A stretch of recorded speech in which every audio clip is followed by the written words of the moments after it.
আমি পোড়াতে বলেছি কি, ওরা পুড়িয়ে দিয়েছে সেতু ভবন। সেতু ভবন পুরানোর পর শেখ হাসিনা বলেছিলেন, পুরাইতে বলছি কি আর আগুন দিছে কই। তিনি নিজেই সেতু ভবন, বিটিবি ও মেট্রো রেলে আগুন দিতে নির্দেশ দিয়ে আন্দোলনকারীদের উপর দায় চাপান। 24শে সেপ্টেম্বর ট্রাইব্যুনালে সাক্ষ্য গ্রহণের সময় এসব কথা বলেন প্রসিকিউশন।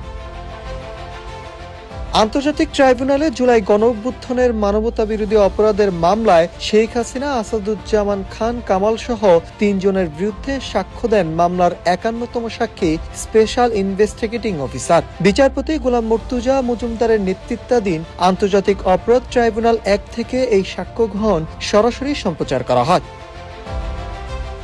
এর আগে সিআইডির ফরেনসিক বিভাগের কর্মরত শাহিদ জুবায়ের লরেন্সের সাক্ষ্য গ্রহণ ও জেরা শেষ হয়। জব্দ করা অডিও ক্লিপে শেখ হাসিনা ও হাসানুল হক ইনুর কণ্ঠের সত্যতা নিশ্চিত করেন তিনি। পরে আরেক সাক্ষী ডিএমপির ওয়্যারলেস অপারেটর কামরুল হাসান বলেন, গত বছর 17 জুলাই ডিএমপি কমিশনার হাবিবুর রহমান আন্দোলন দমনে ডিএমপির অধিভুক্ত সকল পুলিশ সদস্যদের সর্বোচ্চ বল প্রয়োগ ও গুলির নির্দেশ দিয়েছিলেন বলে জানান তিনি। Nahid Hasan, news desk, Ittefaq.